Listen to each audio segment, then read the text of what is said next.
Okay, everyone, so this is video 4 of Getting to Know Pro.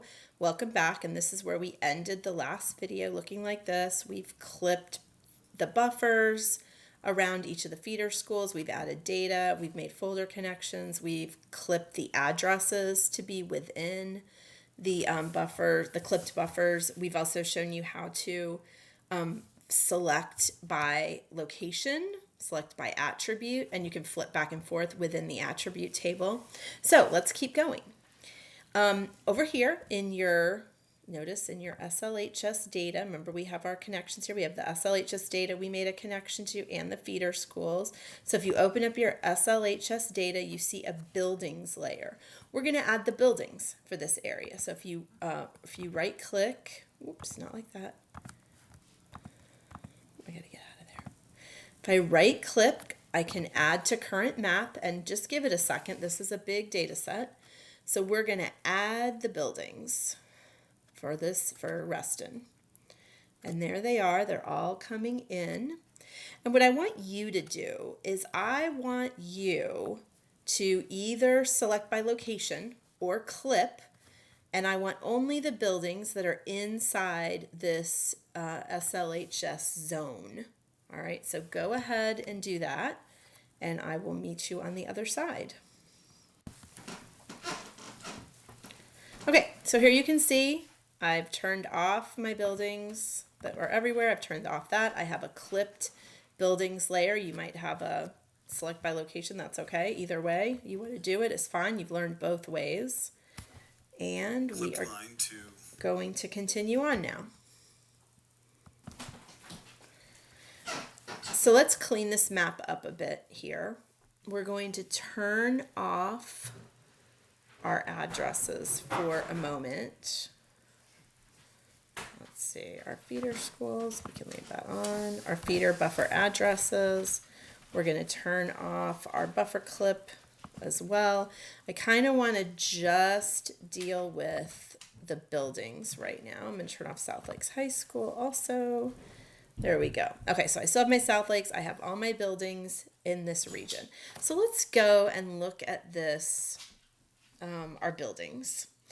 And I'm going to look at the symbology, and I want to actually turn them a different color. So let's go to properties. And I want my color to be bright blue.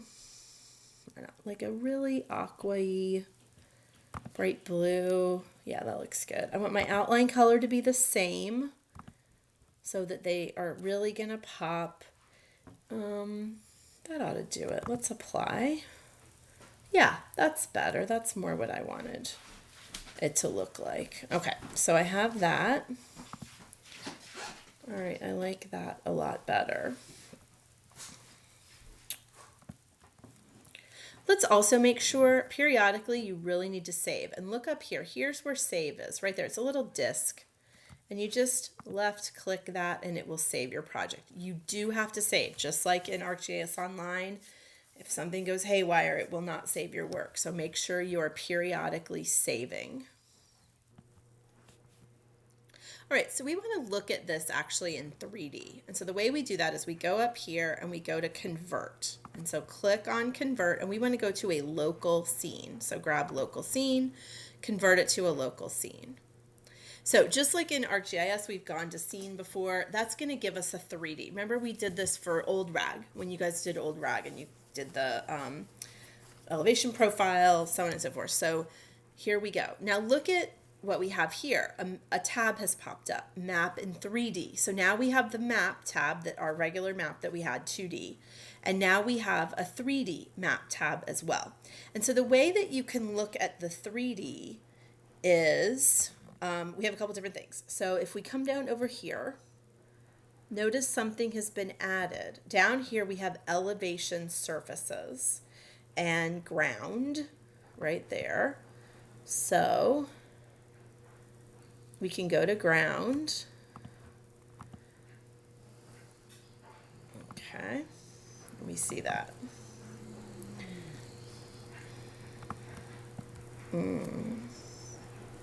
Now, if we come over here to, we're in ground.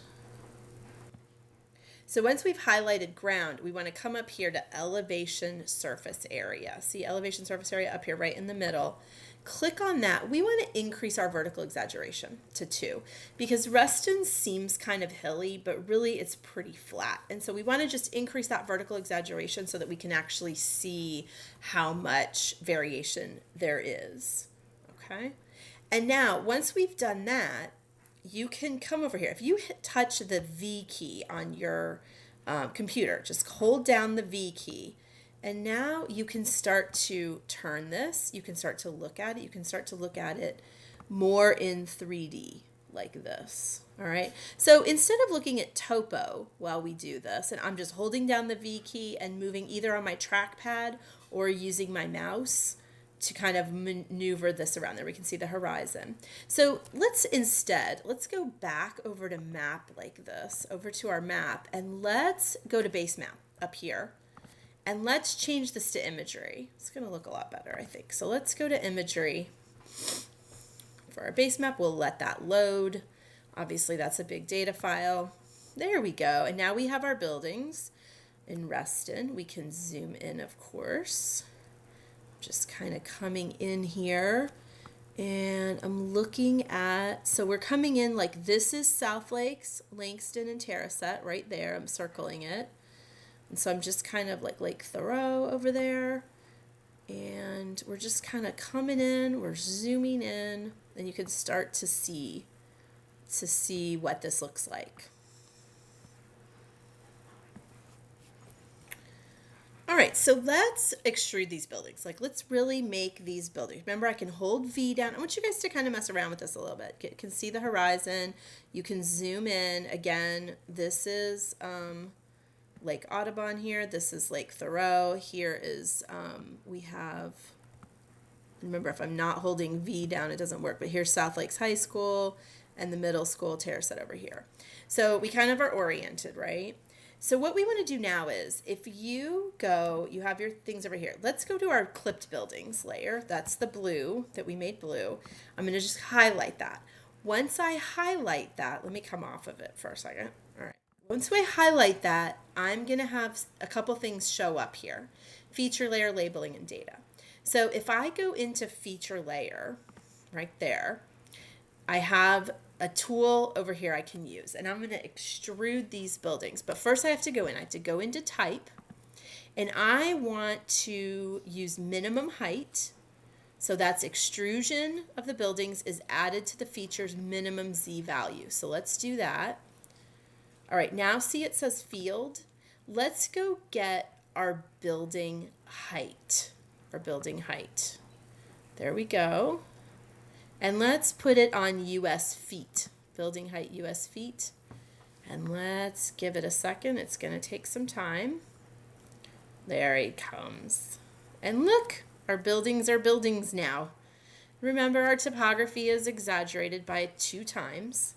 But again, I can go into I'm in my 3D map. I can hold my V down and I can come in and out. I can I can left click, hold it down, turn things around, kind of play with this. There's all those sheds. Remember all those things, those sports fields, those sheds that you guys mapped in your quick capture project. It's all here, and you can look around. Maybe you can even find where you live, looking around. And let me just show you one thing. So if we go into these clipped buildings, let's right click. Nope, I don't want properties. I'm going to do a double right click on my trackpad or a right click on your mouse. And let's go look at the attribute table because I do want to show you something in this buildings layer. So notice how we have all these buildings, right? And I'm going to move this over. And I want to show you something. So here's the top elevation. Top elevation is the top elevation of each building relative to sea level. Okay, I mean sea level. The ground elevation is the ground elevation where that building starts. So if I take top elevation minus ground elevation, I would have the height of that building. So in this case, what, about 34 feet or so. But notice over here, it's already here as part of the data in building height. And so we have this building height in feet. All right, so I wanted to show you that. I'm going to close this out. again, close my attribute table. I always want to remind you, with everything we're doing in here, there's always data. So you've extruded your buildings. And this is really what I wanted to show you. So you have a decent introduction here to ArcGIS Pro. Let's do just one more thing and locate, and why don't you go find your house? Go see if it's in here, your apartment, your condo. I don't live over here, so I'm just gonna go find South Lakes High School. And let me just remind you, I went through that pretty quickly. So I go to map over here. I go to locate. It's not like an easy search bar like there is in ArcGIS that stays there all the time. It's a little bit buried. You have to go to locate with the binoculars, come down here to search, but you can always search for a location. Whenever you're in a map in Pro, you can always stop in here, search for a location. So again, since I don't live around here, I'm gonna actually go grab South Lakes High School and locate it, and here it is. It gives me that location right there. So why don't you go in, find your house, and just, find it and see if you can see it. See if it's extruded, see if it's there, wherever you live, if you're within this South Lakes attendance area. All right, so I'm going to come back out here. What I want you to do is, I'm holding my V down. I'm gonna zoom in a little bit, but a picture somewhat like this, and I want you to go ahead as to finish off this assignment and go ahead and give me a screenshot of this right here, and you will be done with this assignment. Thank you.